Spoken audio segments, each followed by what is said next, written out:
Greg Alexander has reported that he's learnt that it's actually a one-year deal, so for 2027, with a player option for those remaining 2 years for 2028 and 2029.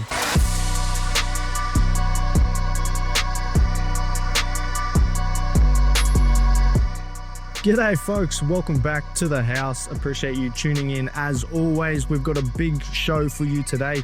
We're going to be talking all things Payne Haas, because who isn't? His big move to the South Sydney Rabbitohs. That's all squared up, locked away. We're still in the cooling off period for his contract, but more details about said contract have been revealed, and we'll discuss all those points today. We'll also talk a little bit about the first trials that we watched last weekend, the 4 teams that were involved in that, and then we'll talk the upcoming All Star game, the Maoris All Stars versus the Indigenous All Stars. We'll get into all of that. We'll also talk about our audience question in the middle of this episode.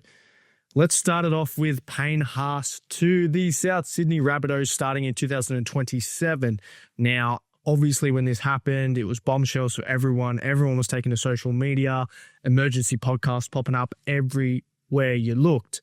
Now, I gave it a little bit of time to breathe. More details have come out since, and we'll discuss those now that we have them. I didn't necessarily want to jump on and give my full in-depth analysis straight away when I didn't have all the information.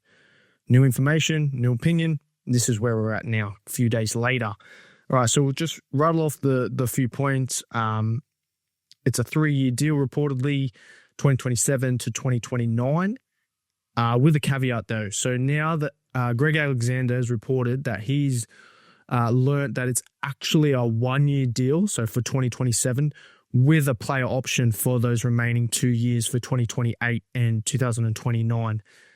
So that actually lends itself to be quite important, because you then realize, okay, so he's actually only signed a 1-year deal with the Rabbitohs.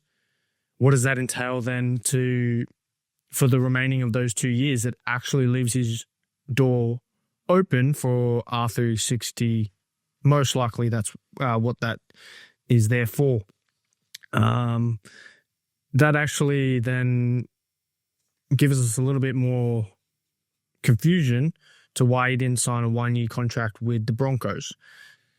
Reportedly, the money is basically the same. He went to the Rabbitohs and said, basically match what the Broncos are paying me and I'll sign.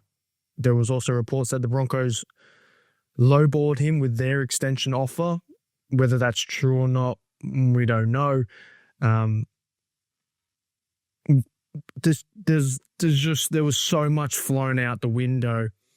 So much flown out of the gate, because this broke out of nowhere. So everyone was then jumping on board. Everybody was reporting on it. Everyone was saying this, everyone was saying that, when they didn't quite have all the information. And now a few days later, we do have a little bit more information. This is huge for the Rabbitohs though.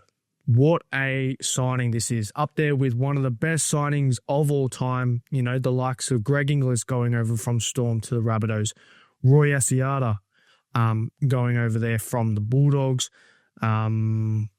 You know, when Bob Fulton signed with the Roosters from Manly, when Brad Fittler signed with the Roosters, when Sonny Bill Williams signed with New Zealand, that was a massive signing. And then when he signed with the Roosters later on in his career to come back to league, that was huge. Cooper Cronk to the Roosters from Melbourne. Now, you're probably sensing a theme here.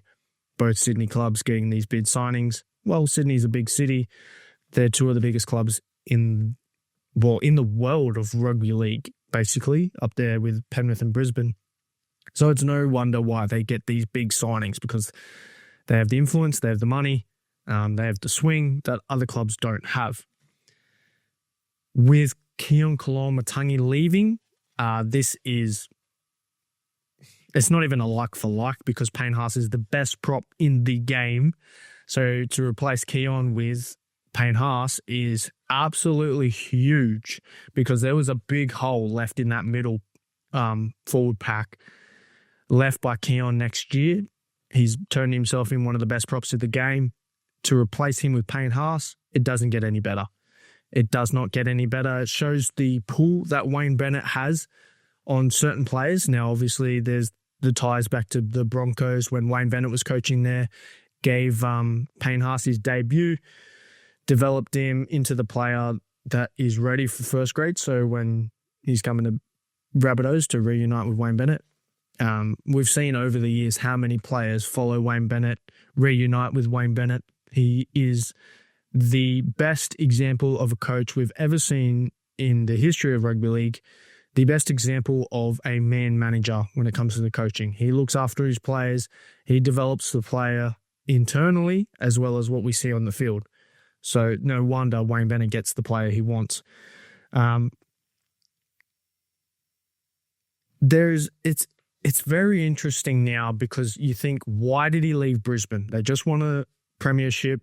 They're up there with one of three teams, in my opinion, that could actually do it again. So there's potential for them to go back to back. Why didn't he just sign that 1 year extension with the Broncos and then explore his options afterwards? We don't know. If they lowballed him, that could possibly be the reason. It's out there that he's been through it with his family and the struggles that's weighed on him. Mother and father both in jail. It just makes an untold toll on a player, especially a young player. He is young. And then for him to be able to perform the way he does and compartmentalize those struggles to his on-field performance, it's pretty incredible, to be honest, when you think about it. So you just trust that he's doing this with the best interest of him and his family currently as well. There was the report that his dad loved the Rabbitohs growing up, and then he almost signed with the Rabbitohs before he signed with Brisbane. But there was a little bit of a kerfuffle there, Sammy Burgess and all that stuff. That's obviously been resolved. Sam Burgess is still a big part of the club at the Rabbitohs, so there's ties back to everything, and now everything's being investigated, and what could have happened in the past as to why he went to Brisbane, as to why he's gone back to the Rabbitohs. So it's everything. Everyone's trying to bring this full circle, but the one thing we do know is this is huge for the Rabbitohs. It is massive, one of the biggest signings in all of rugby league history. No matter how you put it, the Rabbitohs then this year, a lot of people, including myself, have high hopes for them if they remain injury-free. But next year, do they become premiership favourites? Well, yes, asterisks, because of their halves. Now, Cody Walker is he's not signed beyond this season. So will he retire next year? Will they re-sign him? Will he look to sign with another club? Do they use the cash that Cody Walker has got to be able to pay Payne Haas? Because Latrell would be on a good wicket. Jack Whiten would have signed for good money. Jai Arrow, I think, re-signed recently. Jai Gray re-signed. So they have quite a few players on decent money, so they would have to free up some cash somewhere to be able to sign Payne Haas. It's a lot of money for a prop. It's a lot of money for a player who's not part of the spine, but he's the best prop in the game. He's the best forward in the game.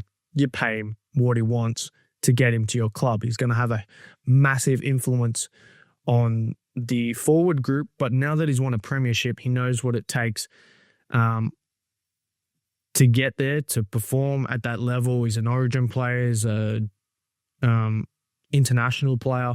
So he's got that experience now that a lot of players don't have, that he can now bring to a new club. So premiership favourites, yes. Asterisks, what are they going to do in the halves? Because as we've seen over the years, the halves is what makes a true premiership contender. So if they can sort the halves, whether Jamie Humphries develops well again this year, maybe they sign somewhere else, maybe they move Latrell or Jack Whiten into 5A, who knows? We'll have to see how that plays out. But if they don't fix the halves, they're maybe not premiership favourites, although they'd still do very well. This deal, though, now that it's reported from Greg Alexander that it's a 1 year deal with 2 year player option on the back end of it.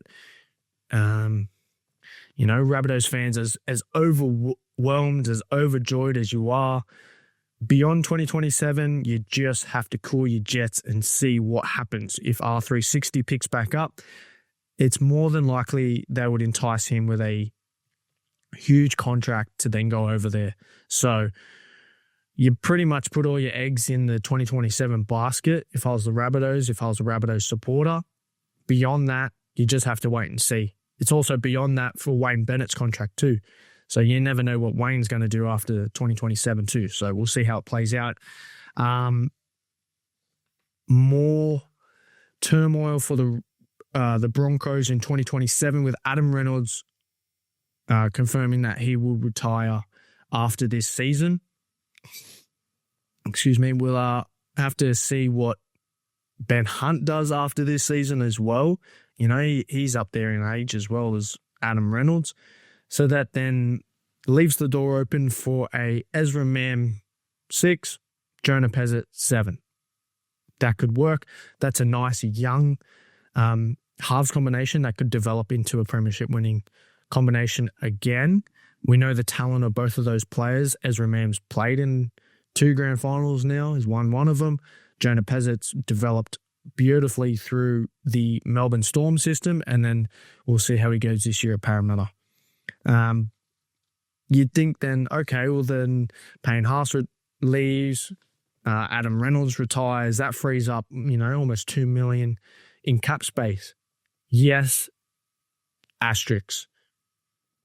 Now that this team has won a premiership, these players are performing so well. Obviously, they won a premiership. That's how well they're performing. Now, what are those managers going to do of those players? The big four, well, you had the big five now turn into big four, maybe turn into big three now. Your Ezra Mams, your Reece Walshes, your Katoni Staggs. What do you think the agents of those players are going to do? Well, we just won a premiership. My player's getting offers from every single club. If you want my player to stay at Brisbane, up the offer. We need to upgrade this contract quick smart. So that roughly $2 million in cap space that they free up from losing Payne Haas and Adam Reynolds, some of that's going to upgrading these players' contracts. And rightfully so. They play that well. They get the money that they've earned. So rightfully so. So when you think, oh, they've got so much money, they can sign this and this or this person and that person, call your Jets, Broncos players, Broncos supporters.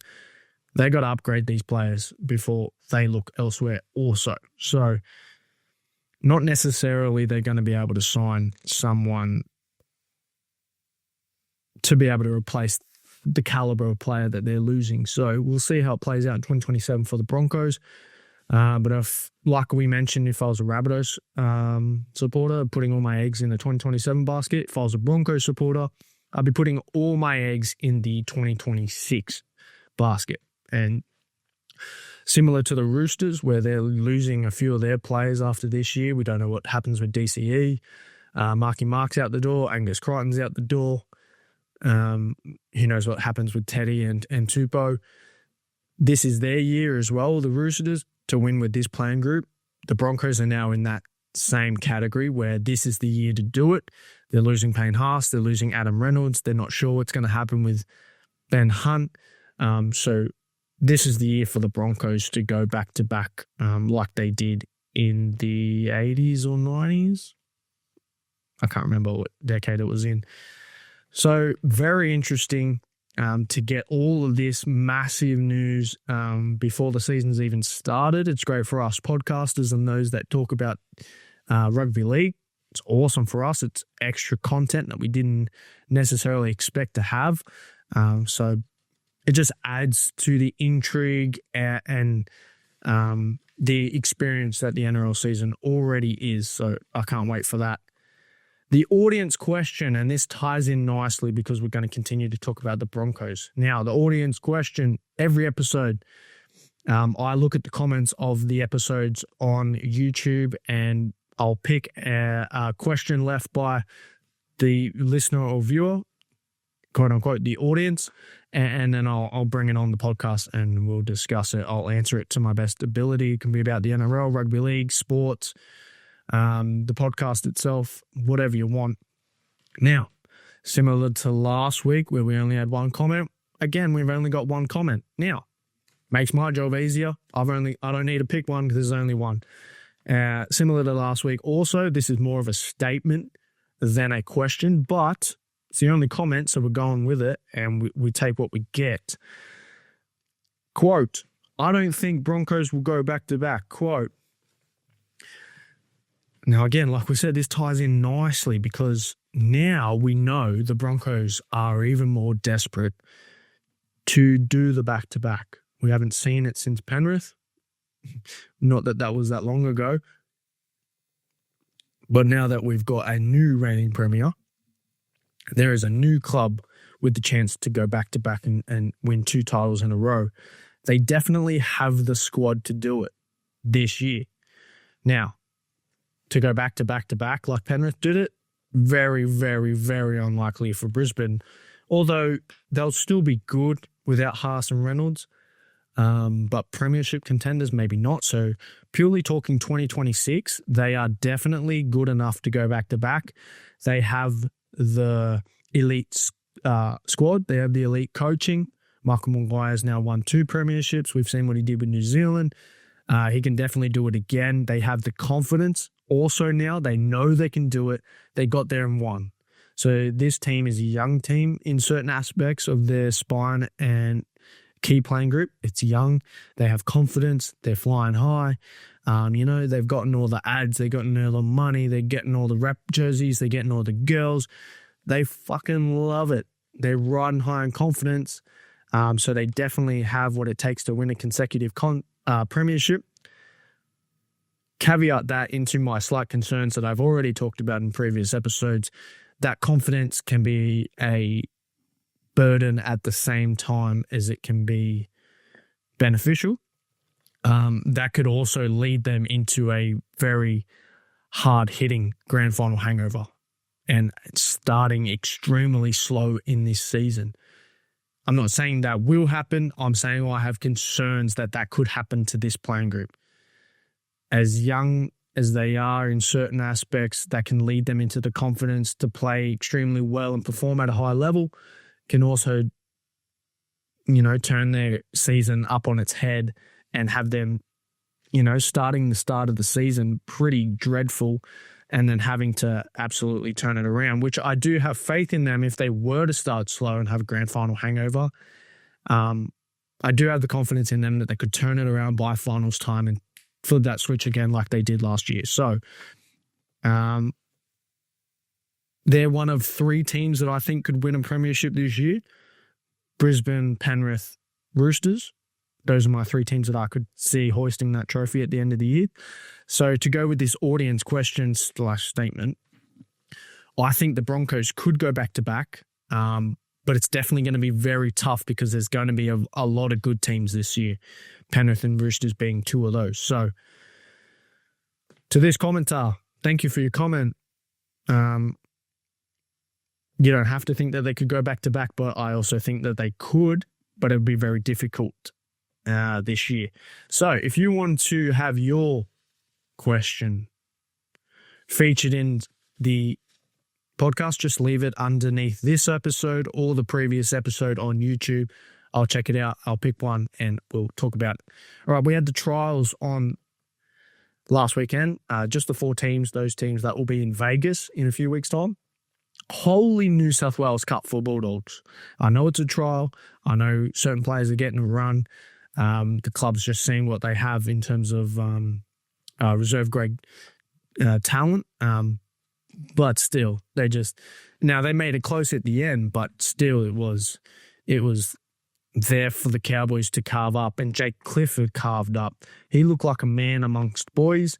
The NRL experience was very evident for Jake Clifford, and that's great for him because the Cowboys are looking for that true number 7 that can steer the ship and manage the game.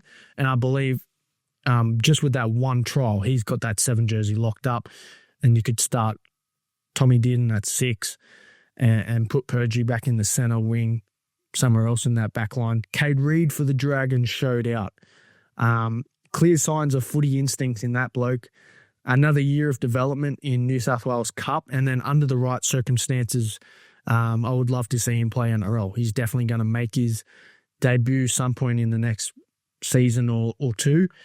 He's not quite ready yet. Another year, physical development and just learning the ins and outs of that position and learning a defense at that level will be super beneficial for him. But you saw it there. You saw the clear signs of footy talent, footy IQ, just getting in there and having an absolute crack, given all the effort. He'll make his debut soon, which is good for the Dragons because with question marks over their halves pairing, it's good to see that there's players, good players, ready to go and developing nicely to fill that void if they have a void.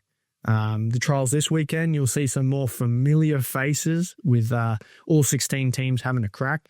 So the trials this year, if you're not necessarily such a hardcore, the trials this week will be more suited to you. And I can't wait to see more teams showcase what they've been putting in all this preseason effort for. So that'll be great. The All-Star game, the Māori All Stars versus the Indigenous All Stars, Sunday, 3:45 p.m. a kickoff, I believe. So these teams look pretty evenly matched. The team lists were announced yesterday. You got some younger boys getting their special opportunity to not only represent their culture, but showcase their talents on the big screen too, which is a beautiful part of this game and the reason why we have it. You also get a chance for some of these players to play in a position that they're not necessarily too familiar with. So that helps. It also helps their club see what they can do in certain other positions too, if they're needed to go into that position, whether you got fullbacks playing halves playing center, fullbacks playing center, locks playing front row, centers playing second row, all that jazz. So I'm pretty keen for this game. As it always is, it's a huge week for the players, both the men and the women. They get to experience their culture. They get to see an insight onto the opposite culture as well. You got the Māoris getting an insight into the Indigenous. You also got the Indigenous also getting a glimpse into the Māori culture as well. So it's great for everyone involved. It's great, and then the fans as well. We get to watch the stuff pre-game as well, and then the game itself. So pretty damn good for a preseason match, and to go alongside the trials that we already get this week as well. So footy it's here. Embrace it. It's here. Sit on your couch and watch it and love it. All right, that's going to do us for this episode. I appreciate you tuning in, whether you're watching or listening or both. Appreciate it. Until next week, catch us later.